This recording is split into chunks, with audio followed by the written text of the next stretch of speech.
2 Timóteo, capítulo 1, versos 6 e 7. Quem achou, diga amém. Quem não achou, diga escola bíblica.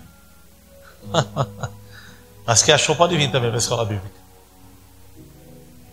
Diz assim o texto na minha tradução: Por esta razão, pois te admoesto que reavives o dom de Deus que há em ti, pela imposição das minhas mãos. Porque Deus não nos tem dado espírito de covardia, mas de poder, de amor e de moderação. Amém. Se quiser segurar a Bíblia aberta, acho que é importante para toda idade. Vamos só orar por causa desse barulho, gente? Então pode curvar sua cabeça, eu quero fazer uma oração sobre isso. Senhor, nós te agradecemos pela tua palavra. Temos esse barulho externo das pessoas que estão ali curtindo esse pagode, mas pedimos que o Senhor venha tampar os nossos ouvidos daquilo que vem de fora e abrir os nossos ouvidos daquilo que é falado aqui dentro. Que esse ruído, que ainda que venha continuar, não venha atrapalhar a absorção da tua palavra, a revelação que vem do teu coração, e que nós possamos continuar aqui edificados pelo Senhor, em nome de Jesus. Amém e amém. Amém, meus irmãos. Vamos lá então, vamos conversar em cima desse texto. E eu fiquei pensando no que ministrar, e me veio esse texto ao coração. É um texto que já anda comigo há algum tempo, e tem algumas coisas importantes para se falar em cima dele. Timóteo era um dos discípulos de Paulo, a qual começou a andar com Paulo na sua segunda viagem missionária, Atos 16.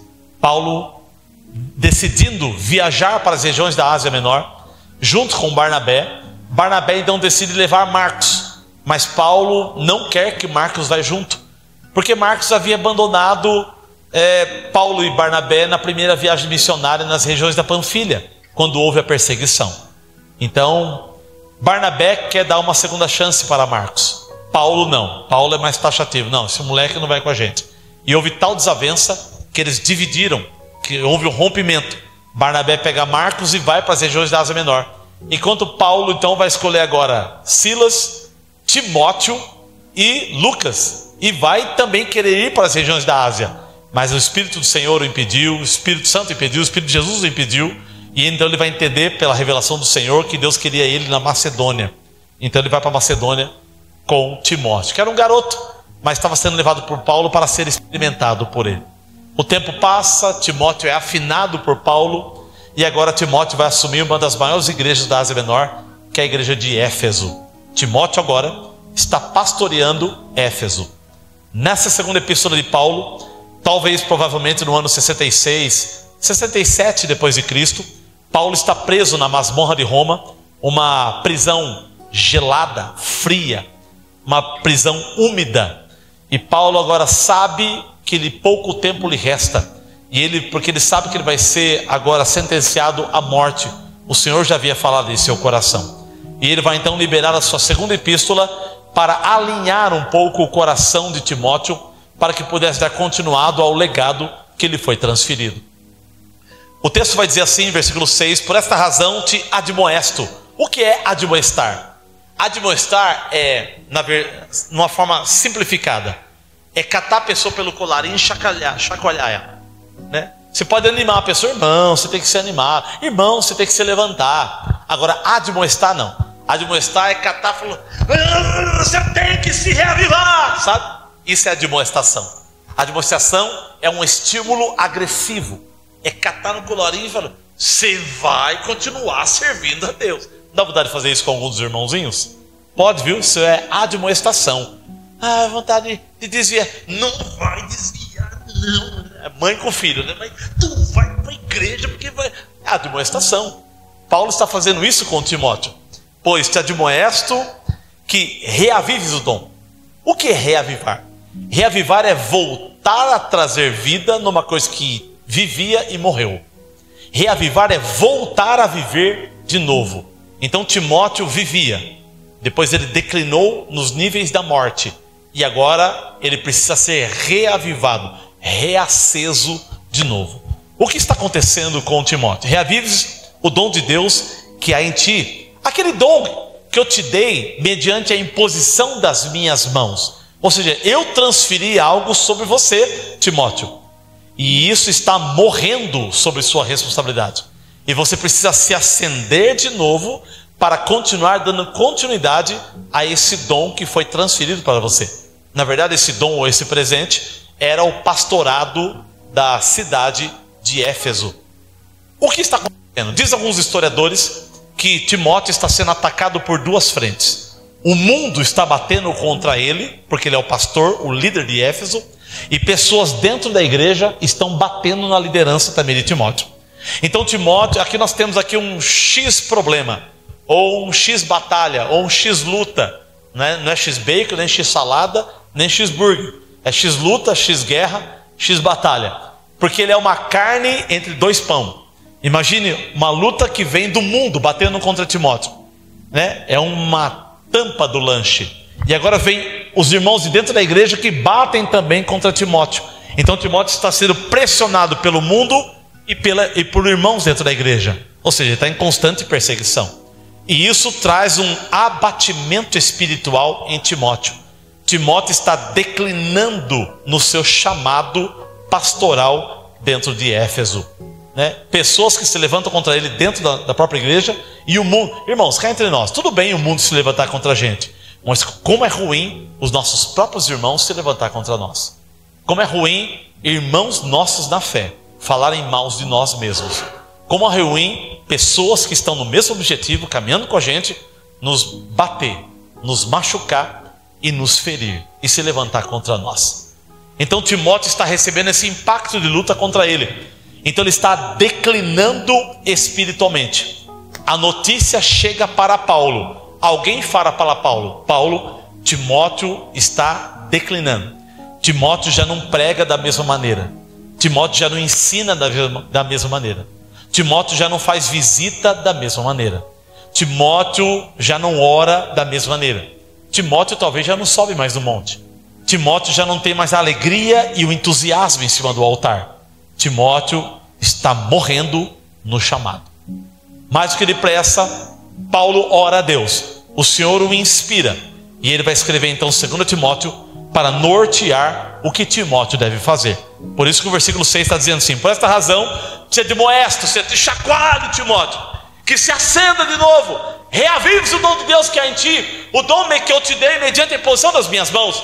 Ou seja, acorda, desperta, se levanta, Timóteo, se reacenda. Irmãos, note uma coisa interessante. O papel do avivamento no chamado de Timóteo não era de Deus, era do próprio Timóteo.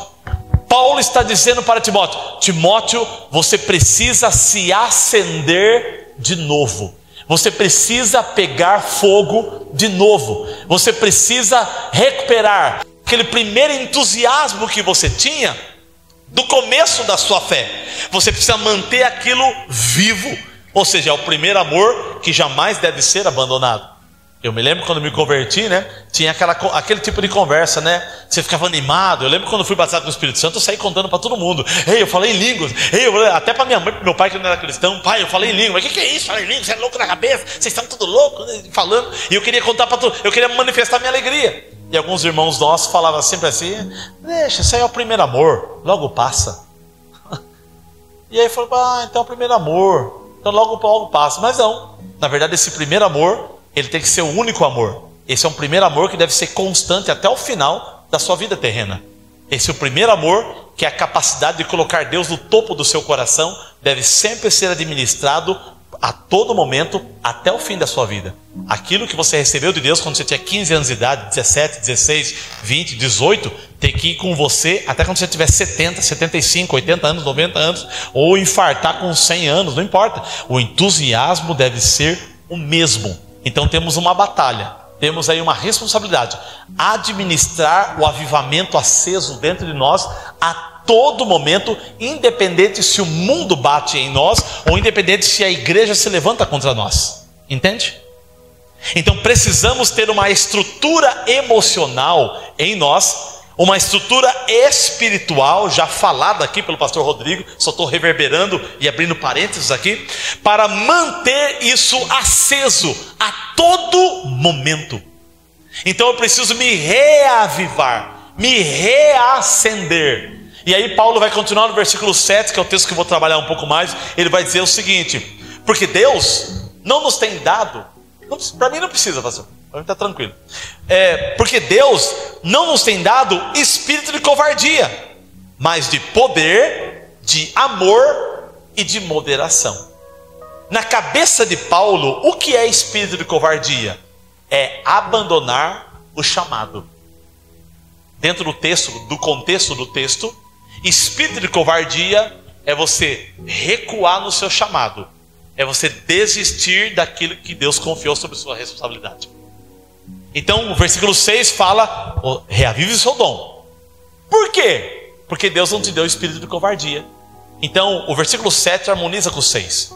Então o espírito de covardia que está no 7 está revelado no ato de abandonar o chamado no versículo 6. Entende? Quem desiste do chamado, ele é tomado por uma, para Deus isso é covardia. Entende? Eu não estou dizendo que você não precisa ter férias da instituição. Pode. Gente, vou ficar um mês afastado da igreja, que eu preciso ir para a praia, preciso ir para o shopping, eu preciso refazer minha energia. Ótimo. Eu acho que todo obreiro tem que ter um tempo de férias, um período harmônico, que você abdica um pouco da sua função, em que outros vão ocupando, para você ter aquele momento de reflexão, de refazer de novo, e voltar com o tanque cheio, e dar continuidade a mais um ano de trabalho. Não tem problema isso. Férias da instituição, você deve ter. Férias do chamado, nunca. Tanto é que para nós que pregamos, se a gente vai para a praia, minha esposa fica doida comigo, porque eu vou para a praia, né? Domingo agora eu vou para a praia. E aí eu falo: nossa, eu poderia procurar uma igreja para assistir culto. Me falou: mas você só pensa em igreja, vamos pro shopping, vamos jantar fora. Não, pode ir, mas vai depois, vamos pro... É nós, não tem jeito, né? Vê um barracão aqui, poderia ser uma igreja. Vê esse terreno, nossa, que dá uma bela de uma igreja. Você vê, eu entro no supermercado, nos atacadão, assim, nossa, aqui dá uma igrejaço. Aqui, né? Então, a gente, não dá, né? Se isso mata a gente quer morrer disso. Então note que espírito de covardia é o abandono do chamado. Então você tem uma responsabilidade de cuidar do seu chamado até o fim da sua vida. E aí o versículo 7 vai dizer: porque Deus não tem dado espírito de covardia, mas espírito de poder, de amor e de moderação. Então a soma de poder, amor e moderação eu defino como espírito de coragem. Se covardia é abandonar o chamado, espírito de poder, amor e moderação é espírito de coragem. Então Deus não me deu espírito de covardia, mas Deus me deu um espírito que desenvolve em mim 3 coisas: poder, amor e moderação.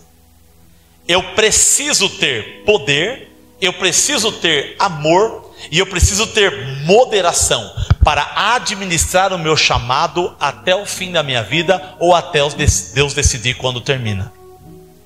Agora, explicando essas 3 coisas. Primeiro tipo de poder que Deus tem que dar: espírito. Note que a palavra espírito aqui está com letra minúscula. Deus te deu espírito. Espírito é a estrutura interior, é o homem interior. Então dentro do seu espírito, a sua estrutura espiritual, o seu ser precisa ter poder, precisa ter amor e precisa ter moderação. Então como é importante você ter uma estrutura emocional, ou uma estrutura espiritual do homem interior muito bem definida. Lembra quando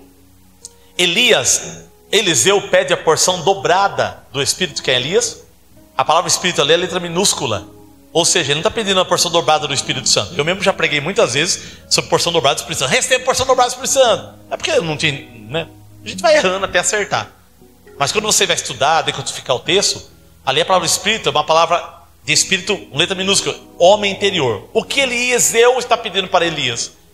Elias, eu quero ter uma estrutura emocional o dobro da sua. Eu quero ser mais forte no interior do que você. E se você estudar a história de Elias, Elias foi para a caverna. Por quê? Depressão. Você não vê Eliseu com depressão. Você vê Eliseu irritado contra os reis que fazem o povo desviar. Mas você não vê Eliseu com depressão. Elias já tem depressão. Então a estrutura interior de Elias era mais fraca do que de Eliseu. Então Eliseu fala: eu quero a estrutura espiritual o dobro da sua. Eu quero a porção dobrada. O que Elias responde? Dura coisa pediste. Por que ele fala dura coisa? Duas coisas. Ou porque Elias se sentiu ofendido, então você acha muito fraco para o ministério, mas tudo bem. Ou ele está falando assim, é uma coisa difícil de se ter estrutura emocional, porque é uma batalha você construir isso dentro de você. Tanto é que você estuda a história de Elias fez 7 milagres. Eliseu fez 14 milagres. Ele fez o dobro de milagres do que Elias, porque a estrutura emocional de Eliseu era mais forte do que a de Elias. Embora ele andou de 7 a 12 anos sendo preparado por Elias. E quando ele assumiu o bastão, assumiu a capa, assumiu o legado, assumiu o chamado, Eliseu agora quer a estrutura emocional do dobro. E Deus lhe dá isso. E quando ele recebe, em vez de ele fazer 7 milagres como o de Elias, ele faz 14. Porque a estrutura emocional dele era mais forte do que a de Elias. Ou seja, o que nós aprendemos aqui? Quanto mais forte você é emocionalmente, mais Deus pode te usar. Quanto mais a sua estrutura interior é resolvido, mais Deus tem permissão ou legalidade ou força para te usar. Deus pode depositar um pouco mais sobre você, para você fazer mais do que outros que têm a estrutura espiritual menor do que elas. Então, à medida que você vai subindo o nível de maturidade, Deus vai ampliando o leque da abertura ministerial da tua vida. Deus não pode entregar coisa grande na mão de menino. Então ele precisa que você saia do nível de menino e entre na maturidade para que as prateleiras de cima sejam entregues para você. Vai no supermercado aí, a parte de baixo só tem bolacha, chocolate, a criançada pega tudo, né? Agora você vai na parte do meio, tem aquelas coisas mais ou menos, né? Macarrão e tal, né? Agora a parte de cima, tá? As coisas que você mais precisa, produto de limpeza, alguma coisa mais de gente grande, né? Então o mercado é assim. A vida espiritual também é assim. Quando você entra no reino de Deus, o reino de Deus é um supermercado. Se você for infantil, você tem acesso às bolachaiadas que tem lá embaixo. Você cresceu um pouquinho, você tem acesso a outras coisas da parte de cima. Se amadurecer um pouco mais, você tem acesso às gôndolas da parte de cima. E você vai pegando aquilo que é para você. Assim também é.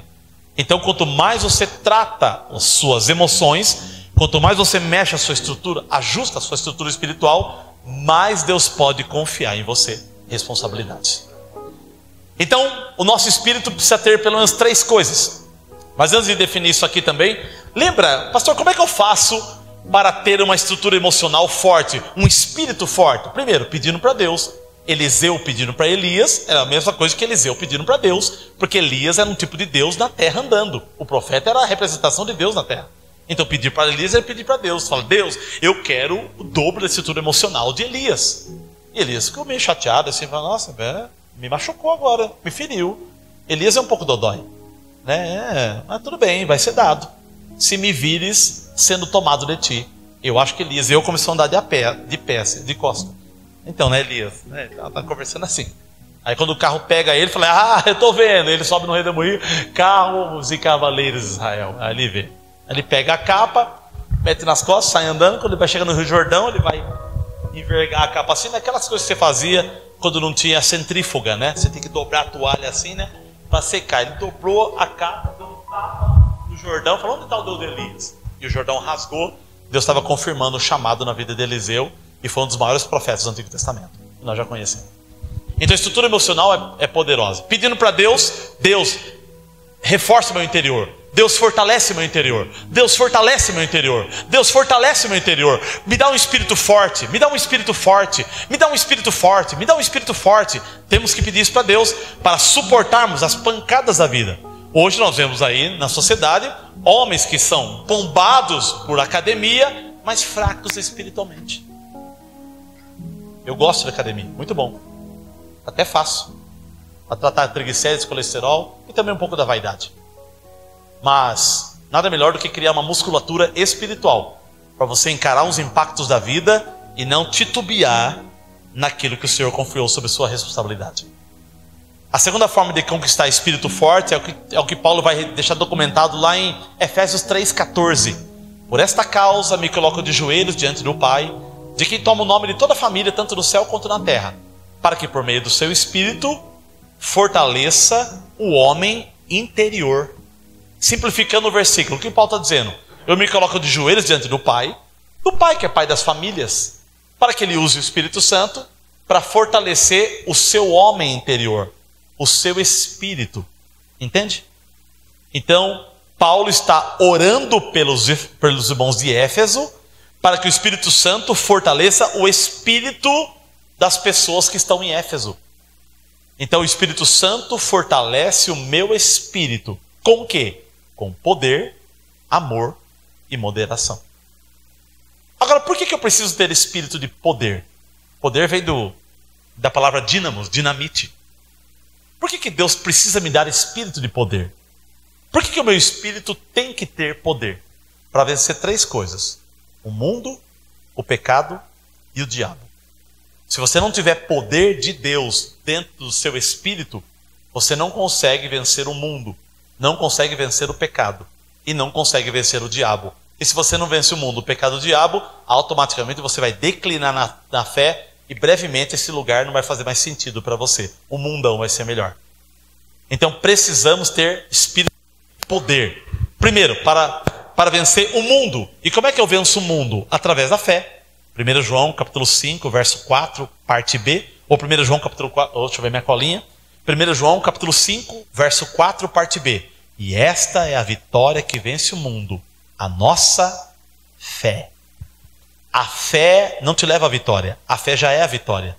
A fé é a vitória que vence o mundo. Por que eu venço o mundo pela fé? O que é fé? Hebreus 11:1 diz que a fé é a certeza das coisas que eu espero, a convicção de fatos que eu não estou vendo. Ou seja, fé é ter certeza que eu tenho hoje uma coisa que eu vou receber somente amanhã. Ah, mas você não recebeu ainda, mas já é meu. Ah, mas você não está vendo, mas já é meu. Isso é fé, entende? Então a fé joga o meu olhar para o resultado final. Então quando o mundo vem contra mim, olha o mundo, olha o mundo, os prazeres do mundo, as coisas do mundo, fala, não me serve. Por quê? Porque a minha mente está vendo algo que vai ser melhor do que aquilo que o mundo me oferece hoje. Irmãos, eu acho que tem, uma coisa minha, eu acho que tem crente orando para Jesus demorar um pouquinho para voltar. Porque ele comprou um carrinho zero, porque ele quer viajar para tal lugar, ele está pagando viagem 12 meses para o Nordeste, para fora do Brasil.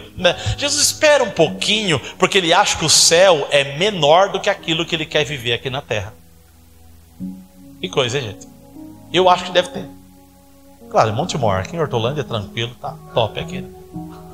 Entende? Ah, Jesus espera que eu quero casar, não volta ainda não.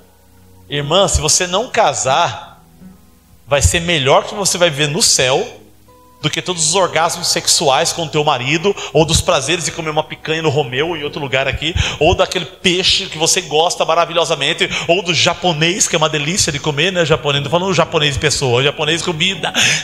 Tudo isso, gente, é bom demais essas coisas, né? Ah, eu tenho que ir para a praia, eu preciso viajar fora do Brasil.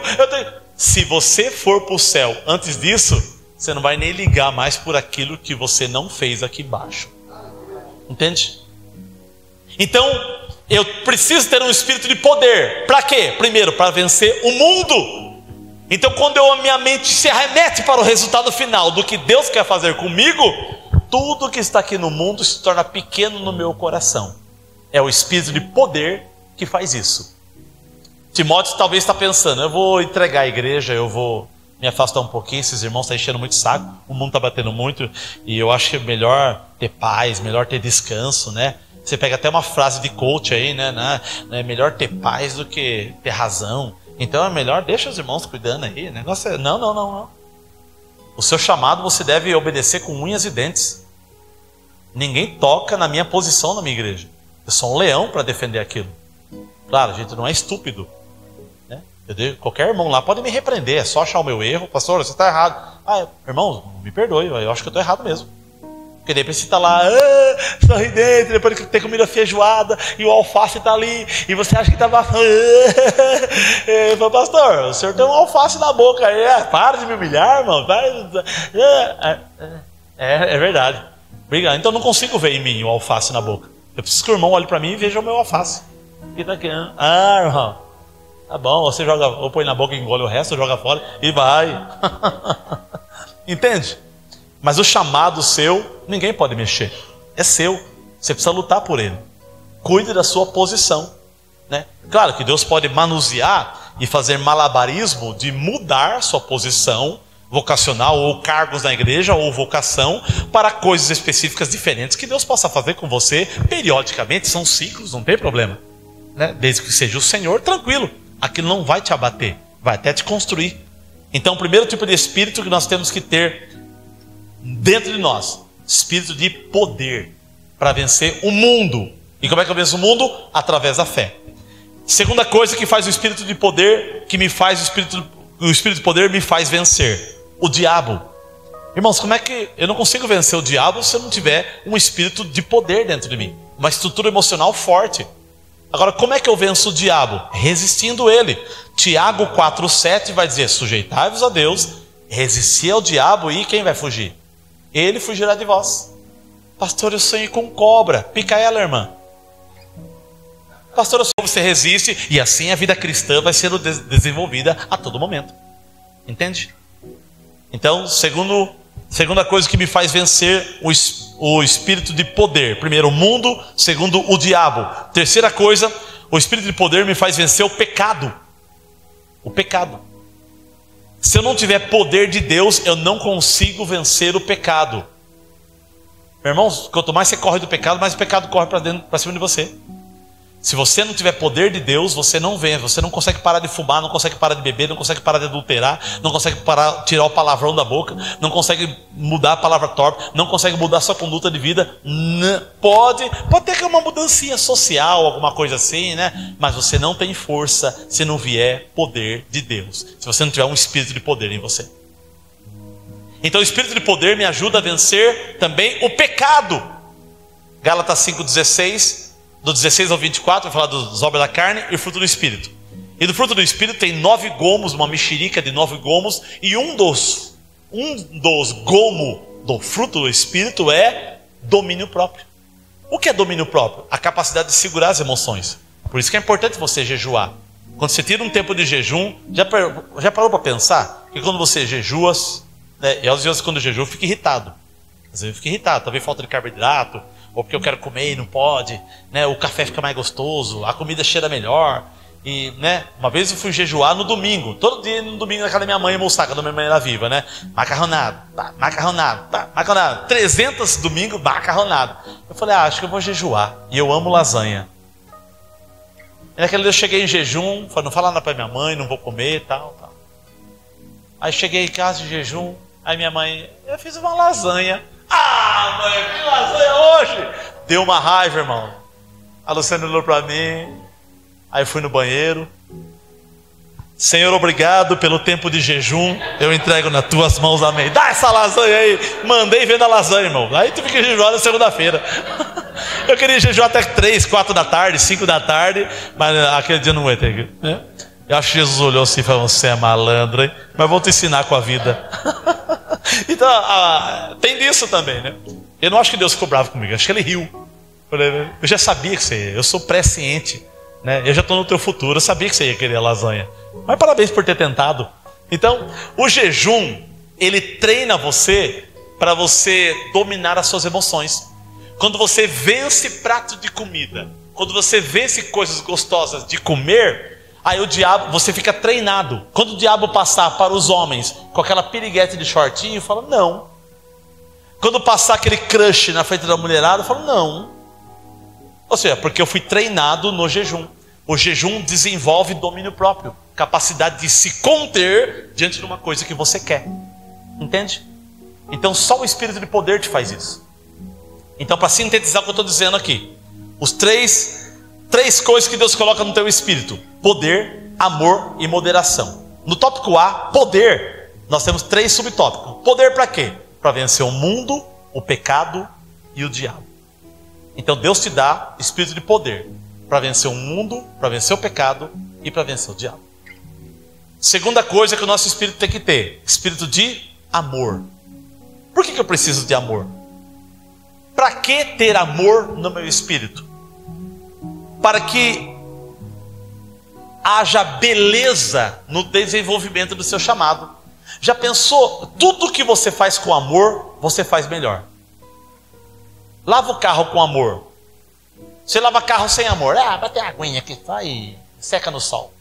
Lava o carro com amor para você ver. E você passa e mete o pano em volta, embaixo do paralama, e enfia lá, né? E passa pretinho no pneu. Aí você limpa o pé no chão para entrar dentro do carro. Você vai dar carona para alguém, bate o pé, por favor. A esposa, não come bolacha dentro do meu carro, né? Porque você limpou com tanto amor o carro que você cuida do carro. As mulheres que aqui estão, faz um almoço sem amor e fritura, vai comer aí, tá aí a comida, faz se quiser e come. Seu marido vai comer assim, ele não vai nem falar que está sem sal ou com muito sal.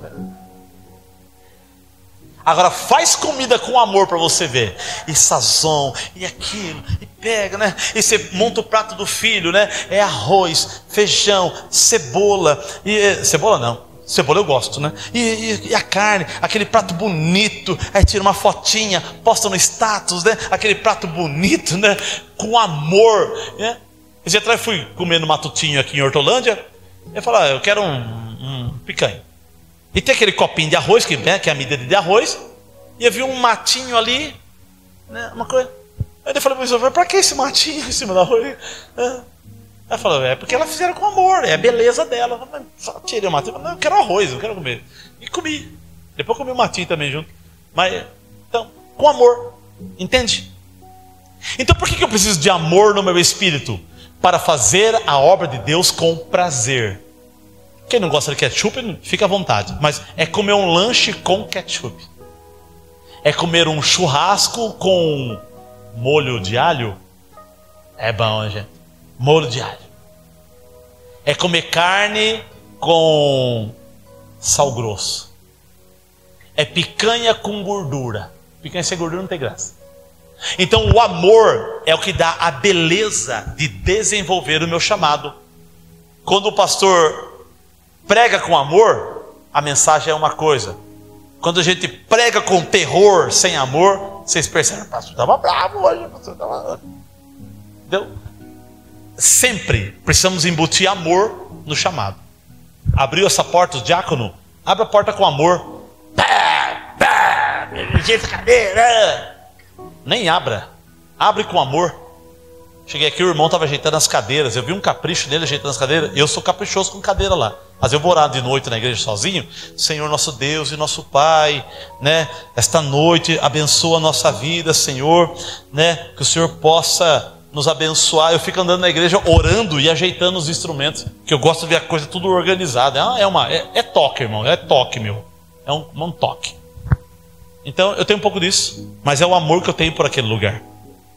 Eu venho, daqui a pouco tem um papelzinho no chão de bala, eu pego aquele papelzinho, enfio no bolso, vou até o Senhor, nosso Deus, nosso Pai, abençoa esse povo, e vamos. Amor, capricho. Fazer as coisas com amor é melhor. Trabalhe na sua empresa com amor. Trabalhe no seu comércio com amor. Está desempregado? Viva desempregado com amor. Cuide da sua esposa com amor. Cuide do seu marido com amor. Cuide dos seus filhos com amor. Cuide dos seus pais com amor. Cuide dos seus avós com amor, porque o Senhor vai tirá-los logo logo. Cuide dos seus netos com amor.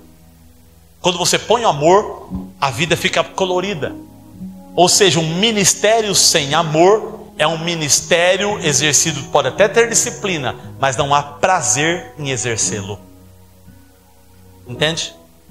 Então, Deus me deu o espírito de poder para vencer o pecado do mundo e o diabo, e Deus me deu o espírito de amor. Para quê? Para que seja gostoso fazer a obra. Irmãos, é gostoso fazer a obra.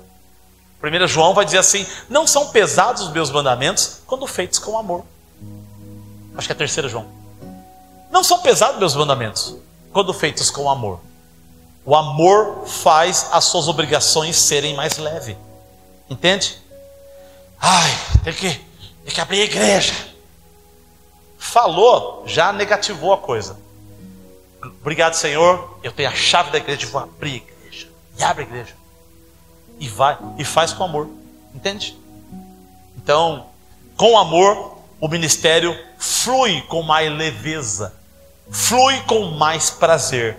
Ame ser um obreiro na casa do Senhor.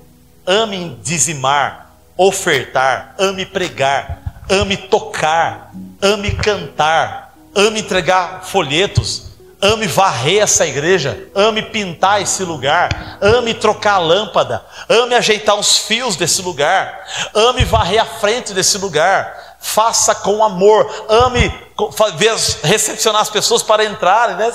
Ame, irmão amado, ame fazer isso, porque Deus amou você, nada melhor que você amar fazer a obra dele. Amém? Terceiro tipo de espírito, terceira coisa que tem no nosso espírito, espírito de moderação. O que é moderação? É temperança ou equilíbrio. É ter uma vida equilibrada. Não seja muito extremista, nem para cima, nem muito lerdo. O texto que eu uso a respeito disso é Mateus 8, do 18 ao 22. Eu não vou ler, eu vou recitar ele para vocês, mas você fica à vontade se quiser anotar. Mateus 8, do 18 ao 22. O que está acontecendo ali? Jesus ele faz o milagre dos pães e peixes. Alguns milagres acontecem. E quando ele chega na região de Betsaida, o que acontece? A Bíblia diz que um escriba chega para Jesus e diz: Mestre, seguir-te-ei para onde quer que fores. O cara está cheio de emoção. O que Jesus responde para ele? Olha, a raposa tem seus covis, as aves do céu têm seus ninhos, mas o Filho do Homem não tem de reclinar a cabeça. O Senhor está dizendo: você quer andar comigo? Não tem problema. A raposa tem lugar para dormir, a ave tem ninho, mas eu não tenho de reclinar a cabeça. Às vezes eu dormo em um hotel 5 estrelas, às vezes eu dormo em hotel 2 estrelas, às vezes eu não dormo em hotel nenhum. E de vez em quando eu dormo em hotel que tem um monte de estrela, que é o céu aberto. Ou seja, vai andar com a gente? Porque esse escriba, gente, quem não quer ter um escriba? O cara faz documento, o cara é advogado, o cara pode cuidar da organização, o cara pode cuidar do CNPJ da igreja. É o escriba, é o inteligente da sociedade. E ele fala: Mestre, seguir-te para onde quer que fores. O escriba está cheio de emoção, porque ele acabou de ver um monte de milagre que Jesus fez. Então aquilo mexeu na emoção dele. Então por que ele se oferece para andar com Jesus? Porque ele está muito emocionado. Mestre, seguir-te-ei para onde quer que fores. Eu vejo alguns jovens da nossa igreja lá que falam: pastorzão, conta comigo. Às vezes você prega uma mensagem poderosa no domingo, né? E o cara: pastorzão, que palavra, olha, conta comigo. Isso no domingo. Segunda-feira: ei, queridão, conta comigo. Terça-feira: pastor, eu vou pensar. Quarta-feira: eu estou morrendo. Mas e o conta comigo? Foi por emoção. Então a emoção, não é que ela é ruim, ela é boa, mas ela é somente aquela primeira marcha do carro, só para já muda para a segunda e sai da emoção. Você não vai daqui para São Paulo em primeira marcha, né? Mulheres não vão não, né? As mulheres dirigem bem, né? Não, primeirinha marcha, imagina você daqui para Campinas na primeira marcha. Pois segunda. Então a emoção é só para você iniciar, é só para quero ir, mas depois você tem que mudar de marcha e colocar lenha, fogo consistente, para você andar ministerialmente. Se você for viver um ministério, se você for gostar de fazer a obra só quando você se sente bem, ou quando você está com a emoção afinada, não dá. Tem dia que você trabalha com vontade, tem dia que você trabalha sem vontade, tem dia que você fala: nossa, estou com vontade de trabalhar. Tem dia que você fala: nossa, não queria ir trabalhar hoje. Só que você vai por disciplina. Então você não pode basear a sua vida em emoção. Ok? Então precisamos ter moderação. Mas nesse mesmo texto, o cara está cheio de emoção. É como se Jesus estivesse falando para o escriba: escriba, segura tua onda. Nem sempre é milagres assim. Nem sempre tem multiplicação de pães e peixes. Nem sempre paralítico anda e tal. Isso aqui essa fama minha aqui agora, não é sempre assim. Ele não está rejeitando o escriba andar com ele. Ele só está falando: olha, segura a sua emoção. Não é bem assim conforme você está vendo agora. Podemos caminhar junto, não tem problema. Mas você vai descobrir que o evangelho é mais profundo do que isso que você está vendo aí. E no mesmo texto, a Bíblia diz que um discípulo chega para Jesus e fala: mestre, deixa-me sepultar meu pai, depois eu volto e te seguirei. Não é que o pai dele está no velório 3 horas da tarde, vai ser enterrado às 4h30, não é isso. Esse discípulo, ele já anda com Jesus, mas ele quer parar de andar com Jesus. E o que Jesus responde para ele? Não. Quanto a ti, segue. Deixa os mortos sepultar os mortos. Quanto a ti, segue-me. Ou seja, continue me seguindo. Não vai me abandonar, não. O escriba está falando, não é bem assim andar comigo. Porque ele está cheio de emoção. O discípulo fala, mestre, eu queria ir embora. Fala, não vai não. Você vai continuar me seguindo. Você não vai se desviar, não. Então, o escriba está, o discípulo fala, não quero mais andar com o Senhor. Agora, por que uma pessoa que está andando com Jesus não quer mais andar com ela? Eu imagino que está Jesus aqui, ele aqui. Milagre, sinais, prodígio, daqui a pouco o cara ressuscitou. Eu vi isso semana passada. Paralítico, esse é o número 20 já. Leproso, esse é o número 300. Então ele fica olhando para o milagre, sinal e prodígio, e ele está do lado de Jesus. Mas o ministério, como bem falado aqui pelo pastor Rodrigo, não é olhar por aquilo que Deus faz, é olhar para quem faz. Sempre olhando para Jesus. Milagre, tremendo aquele milagre. Volto a olhar em Jesus. Maravilha, que poderoso. Volto para Jesus. Ressuscitou alguém, Lázaro, que legal, tremendo. Volto a olhar para Jesus. O discípulo não, agora ele está olhando tudo que Jesus faz, mas ele esqueceu de olhar para a pessoa de Jesus. Então a fé, ele está andando com Jesus e ele está declinando. É a mesma coisa que você entrar num lugar como esse, se preocupar com o som legal, com a estrutura, com a iluminação, com tudo, tem que se preocupar com isso, mas ser aquele estilo meio Marta mesmo, né? Então tudo isso e esquecer aquele que está ambientalizando o lugar que é o nosso Senhor. Então o espírito de moderação faz você não ser tão emocionado a ponto de não colocar o carro na frente dos bois, ou também não ser tão lerdo a ponto de querer desistir. Você cria um ritmo ministerial e vai caminhando todo momento. O que Paulo vai dizer em 1 Coríntios 15, lá no finalzinho? Ser depois firmes e constantes. O que é constância? Esse dia atrás vi uma irmã orando lá. Deus, eu quero ser intenso, eu quero ser intensa, eu quero ser intensa. Eu falei, irmã, cuidado, porque a intensidade cansa. Você fica, eu quero. Não, ninguém vive de intensidade. Não é porque o carro vai até 180, você vai ficar só 180, 180. Não, anda 100 por hora. Mas eu sei que dá 180. Não precisa andar 20 na estrada. Mas também não precisa de 180. Cria 80, 100 por hora. Mantém uma constância. Vai. As coisas vão acontecer na tua vida. Isso é uma coisa que eu tenho aprendido. Irmãos, eu visitava 18 a 22 casas por semana no meu início no ministério pastoral. Eu orava de 3 a 4 horas por dia. Sabe você dobrar o joelho e 3, 4 horas de oração? Bons tempos aquele. Tem até saudade de voltar aquilo. Mas depois você casa, depois você vai... outras coisas vão entrando. E esse atrás eu orei a Deus e falei, Deus, por que eu não faço aquilo que eu fazia antes? Deus não me respondeu, mas o meu coração queimou em algumas respostas. Será que eu estou ficando endurecido e desviado? Ou será que eu estou ficando maduro e não uso mais as coisas como menino antigamente? Porque antigamente eu ia começar a orar e era meia hora, glória, glória, glória, glória, glória, glória, glória, glória. Então você ficava enchendo linguiça, né? É um carro álcool tentando acender. Não, hoje você ora, Senhor, preciso disso, Senhor, aquilo, Senhor, Pai, amado Pai, amantíssimo, Senhor, dá para o Senhor. Hoje você não fica enrolando Deus, né? Até você se aquecer. Não, então você fica mais maduro. A conversa, o diálogo é mais de maduro para maduro. Você fica mais... o teor da oração vai orando. Ainda que você ore menos tempo, a sua oração é mais potente. Elias, quando orou no Monte Carmelo, acho que orou uns 15 segundos. Pai, para que esse povo saiba que Tu és Deus e eu sou Teu servo, derrama fogo do céu. É do céu. 15 segundos de oração. Quando o altar está consertado, 15 segundos de oração é suficiente. Entende? Então, moderação. Calma. Os meus obreiros às vezes, pastor, eu não posso vir em todo o culto. Fala, calma, não precisa vir em todo o culto. Que culto você pode vir? Dá para vir uma vez por semana. Então tá bom, vou contar com você uma vez por semana. Teve um obreiro lá que teve que mandar embora da igreja. Embora sim, no bom sentido. Ele era todo com terça, quinta, sábado, domingo. Terça, quinta, sábado, domingo. O cara, anos a terça, quinta, sábado, domingo. Aí teve um culto, né? Que caiu num dia do aniversário do filho dele. pastor, está tendo aniversário do meu filho lá, mas eu vim para a igreja. Eu falei, você vai embora agora. Some daqui. Vai para o aniversário do seu filho. Come, tá? Se sobrar um pedaço de bolo, você me traz. Vai.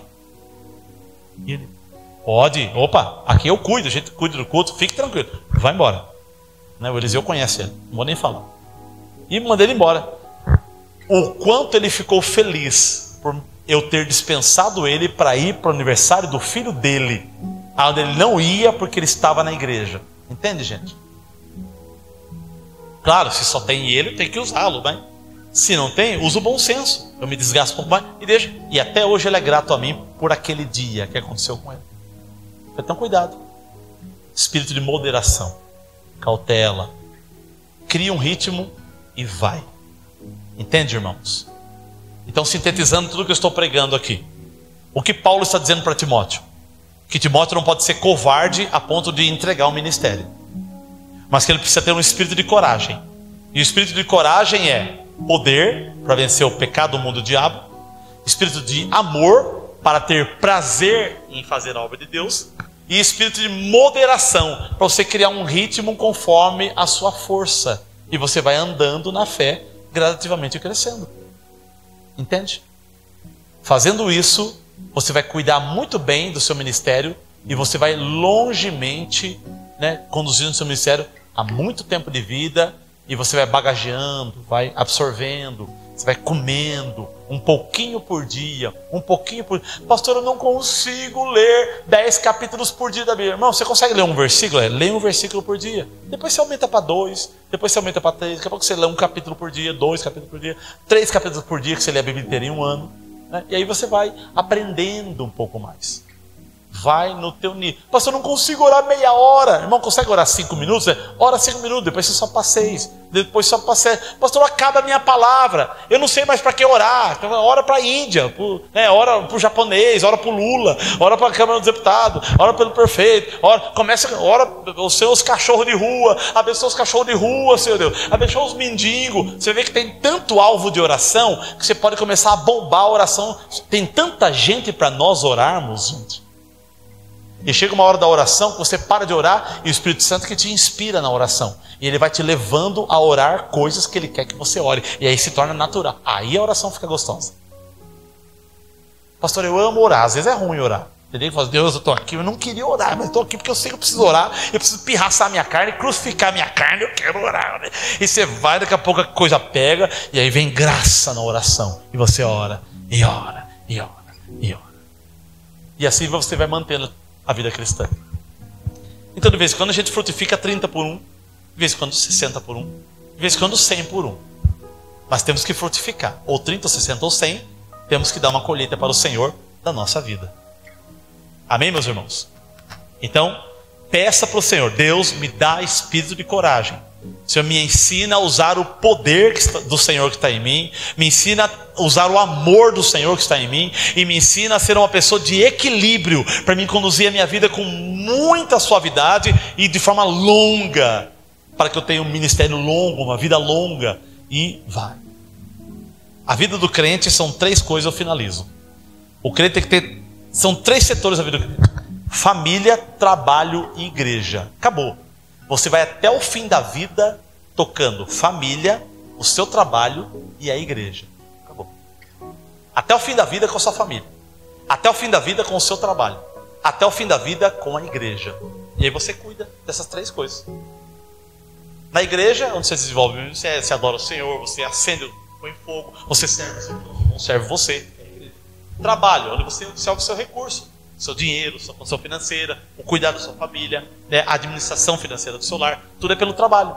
E família, né? Família é praia, é shopping, é prazer, é churrasco com os amigos, é chamar alguém para jantar na sua casa, você vai jantar na casa do outro, e isso é família. Então, cuide dessas 3 coisas: família, trabalho e igreja. Cuide dessas 3 coisas. Porque Deus é Deus do trabalho, Deus é Deus da família e Deus é Deus da igreja. E aí, se você fizer isso, não tem como errar. É céu na certa. Céu na certa.